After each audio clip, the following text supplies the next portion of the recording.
الحمد لله رب العالمين القائل أينما تكونوا يدرككم الموت ولو كنتم في بروج مشيدة إن لله وإنا إليه راجعون وسني الله يا خلي وسساغن كتي الله يا الله كم جاربي تنادو ميميكي سنقصنغو كنيا نوغاتني إبنا وردوكاني كسيوني سكي بيرسونغا كونغو نغاتني يا أمة يا مبابا إما أنكلا مني أنت تجابين تمغا متى تموت أنكلا كمبرة أنكلا أين تموت أنكلا مني وكيف تموت أنكلا كمغا الله كمو كيبي فايكي كجابين تسرسو مغا كنكو تاباني أوديكو وتلاغنا نيما نسربدا كورونا نيما نيكو أوني كفومي ona wutunton jara ona la timenin jara kenko tole ko ti akhi yogo fato danga Senegali bange na sababunya usrontan terinke sarogarni fokof me kallella utu alla kome o ma yenonga kengeni Fatoumata Diarra nsimme ma Fatoumata Diarra khibarenge jofey ko tabe khasu ya khala Fatoumata Diarra ni koy ala timello mumbayani kebe gere itana gato fununga kada video ngori ko tabe ngeni ke Fatoumata Diarra khilli qasuba ga khala ageti idiro mungwi idiromu lakikata Fatoumata Diarra ageti idiromu ngwi ala timellomu fonti maga igana ntillante renkene allomu ngemenya kama qasude ken ojoni mugu ode sorongara isore ide kinai na depassing kini ode gangollondi silameninda sere kite adi kallogo Fatoumata Diarra diromunga saga sire do faba sire soro ode geden soro alhamdulillah na geden soro kake nogonga na kurallo kake na kakiraga na simalle na de lumunu ngaranunga qasosu o esikiti ina fakanga alhamdulillah omedo mukorni ode ko gada oti cancer ko tenyane o make ko ala timel lumu segima oti cancer nan koto akama qaso nganari kibe ga finance ne ayi ajara ndembane awotintono ma tankerege wujine sefanga alla komo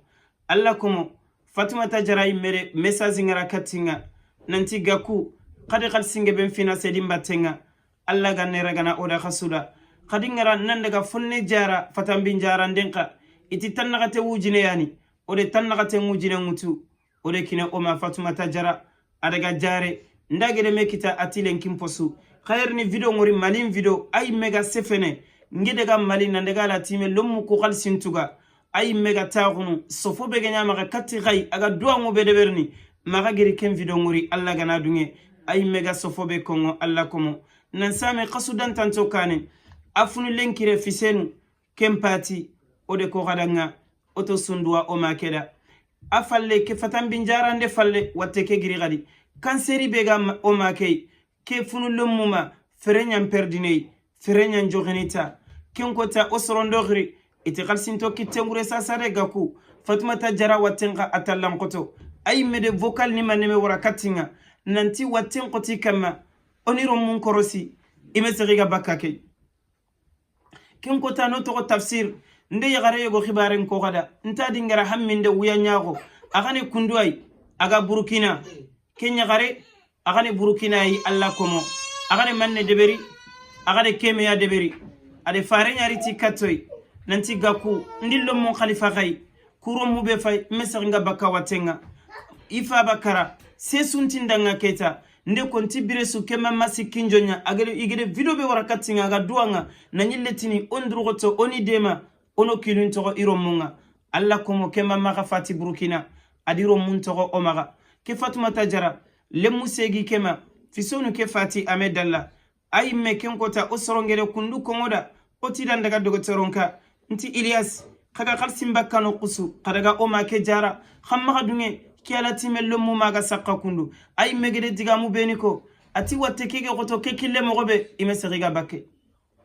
kenya ante bito sikki bakka lenki watte ngoto gadi o sorontinaro taxinga idana menyi dogotoron kanga qad Allah ta'ala nda satelege killenga fati taxin nogo kiala timello mu beni maga gida khibare ngori khada video nu ngori réseaux sociaux nin kamma kengeni Fatoumata Diarra anyo maga kundu ake situation alhamdulillah alla kitenya liura kama Fatoumata Diarra ndana kan priveni nya faike yogo gede kantere be kine ka ke geme deberi kantere ke kayti nya fayke ade koy khalisini be gana daga qaso soga dépassini be kinne ay mega économie le mane be deberni anya sababa de tufan kotu khaya gem pay fot imagine ko akundu ade tufan kotu ndana gam privé nya fayke igarini ade tufani laga ade kotu ka ke no kunya fayke ade golle laga ade joppa ade koyinga ntalla gana dunge mogido seconde beri anda alla gana dunge Fatoumata Diarra ankilun tagundi antan ko ga birene wateke oyo seconde beri ni olante sikande kallembane yanaga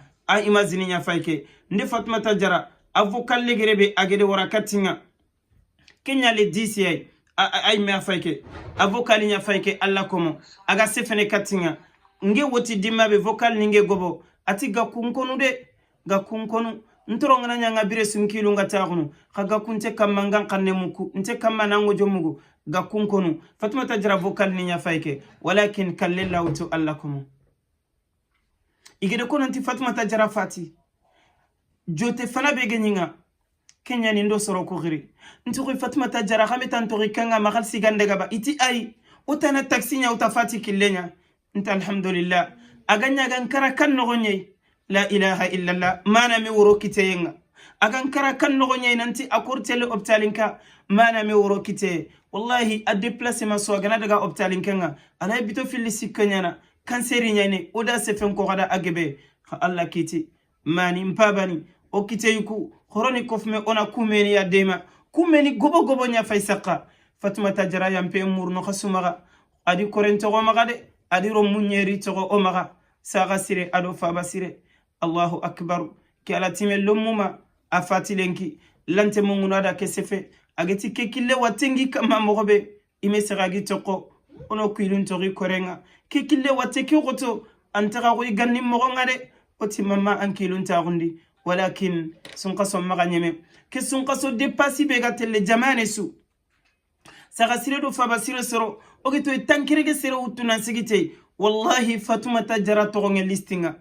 ay mente laraga ko yerun sunqaso atogonge listinga malin qalsin daga lenki me malin qalsin daga lenka togonge listi amma laki tengori afati lenki khrosun o makeda khalsalla gere kite nya soro benida o ya khili khayeli sari kallengari ni kundu kemage daga mogobe magane batta kunduya amane batta kundunyai amane batta kundunyai agedega ni korento o kusugante to korenga legerni mogobe onte tu seretana begarni sigito korenga khorondrugoto khorona ku fampa Fatoumata Diarra kenganni begay alla komo khorondrugoto khorona da kenganni timmandi atike hamminyaniya gaku kaga demande be nyaninda nyimmere fonnu nya kofme kenya fayke ngekotu fu beni deberni anya rente seyngende feli atame timme garsa khorondrugoto onada ke projet koni timmandada